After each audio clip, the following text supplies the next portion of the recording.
Welcome back to part 2 of our 5-part executive briefing on AI data centers. If you were with us for part 1, you know we've been unpacking a massive, highly detailed report from Virtualization Options LLC, which is a Colorado-based research and advisory organization. Today, we are diving straight into Chapter 2 of their April 2026 report. And let me tell you, this chapter exposes a real problem in the industry: the starkly conflicting research on the environmental impacts of these facilities and the intense political and financial pressures that are actually shaping the studies themselves.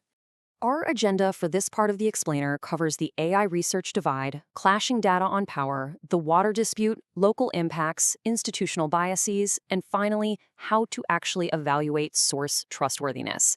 It's a packed lineup, so let's get right into it. Kicking things off with Section 1, the AI research divide. As this AI infrastructure expands at breakneck speed across the country, the integrity of the research used to evaluate it has literally become a polarized battleground. The crucial point here is that we have to objectively separate tangible facts from industry spin and politically influenced data to figure out what is actually happening on the ground. As the report makes incredibly clear, this debate isn't just about how much energy or water is being used anymore. It's like a giant puzzle where the battleground is the fundamental integrity of the research we're relying on. Moving right along to Section 2, clashing data on power estimates. Let's look at how power usage numbers are just all over the map, depending on exactly who is doing the math. This brilliantly illustrates the methodological flaws in some of the most widely circulated reports out there. Take Goldman Sachs, for example. Jesse Jenkins from Princeton's Zero Lab pointed out a massive error. Goldman is conflating a data center's announced capacity with its actual power draw. They also regularly ignore improvements in power usage effectiveness. Now, contrast that with independent researchers at the Rocky Mountain Institute. They point out that looking strictly at capacity completely ignores massive hardware efficiency gains. NVIDIA's Blackwell GPUs could actually reduce energy per computation by 80 to 90%. When you place these side by side, you can immediately see how flawed methodology can completely warp the demand picture. All right, Section 3 brings us to the heavily disputed data surrounding the water required to train and cool these massive models. Check out this staggering peer-reviewed metric from a 2023 study by researchers out of UC Riverside. They estimated that a whopping 700,000 liters of water are required to train a single large language model comparable to GPT-3. 700,000 liters. That includes upstream consumption, and it is a massive figure that's been widely cited everywhere. So how did the industry respond to that? Well, Microsoft actually funded and hosted that GPT-3 training on Azure, but they never published their own water estimates for it. During an earnings call, Microsoft CFO Amy Hood was asked directly about the 700,000-liter figure, and as the report notes, instead of addressing the massive figure directly, she deflected. She just pointed toward future, theoretically more efficient cooling architectures in newer designs. It's a classic pivot that neither confirmed nor denied the UC Riverside finding.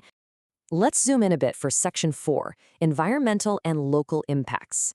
We really need to look past just the macro-level power and water usage and impartially examine the real footprint these facilities leave on their immediate surroundings. The report points out that industry literature frequently downplays these community-level consequences. They often frame them as secondary issues, but for the people living nearby, they are immediate and severe. We're talking massive land use requirements, the continuous hum of noise pollution keeping neighborhoods awake, the creation of localized heat islands, and severe strain on the local utilities that power your own home. It's a big deal, yet industry-funded research tends to gloss right over it. Seeing all these stark contrasts logically brings us to a really fundamental question. Why do these estimates conflict so sharply across the board? Why is Wall Street saying one thing, academia saying another, and tech companies just sidestepping the issue entirely? That leads us perfectly into Section 5, biases in industry and government. Here, the report digs into the who behind the data, exploring the troubling mechanisms of institutional bias and political maneuvering. Now, this is a highly concerning trend uncovered by the Virtualization Options analysis. It notes that government entities, agencies we traditionally rely on for objective science, are actively altering their research output. According to the report, they are doing this under pressure to align with the current administration's political policy goals, rather than letting the objective research actually drive the policy. Now, to be clear, we are simply impartially reporting what the source material states here, but it's a critical factor in why finding unbiased data has become so incredibly difficult. So where does that leave us? Let's move to our final section. Section 6, Evaluating Source Trustworthiness.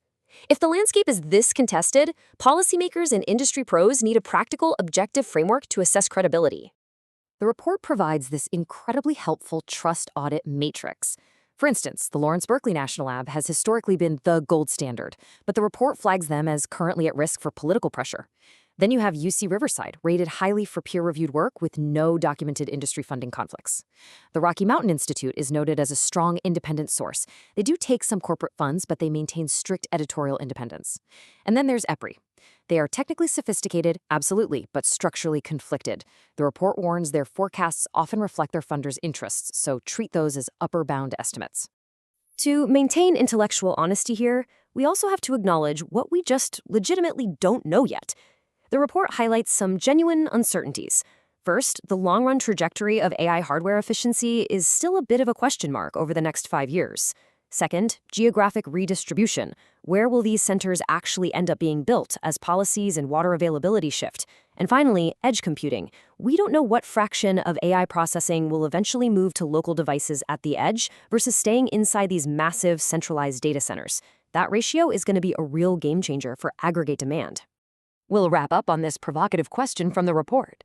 Because the data is so deeply conflicted and the source is so heavily influenced by funding and politics, the report concludes that mandatory disclosure requirements are absolutely necessary.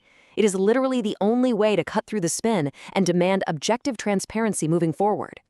Think about who is funding the data the next time you see a headline about AI energy use. That is a wrap on Part 2 of our explainer of the Virtualization Options Report. We will see you back here for Part 3.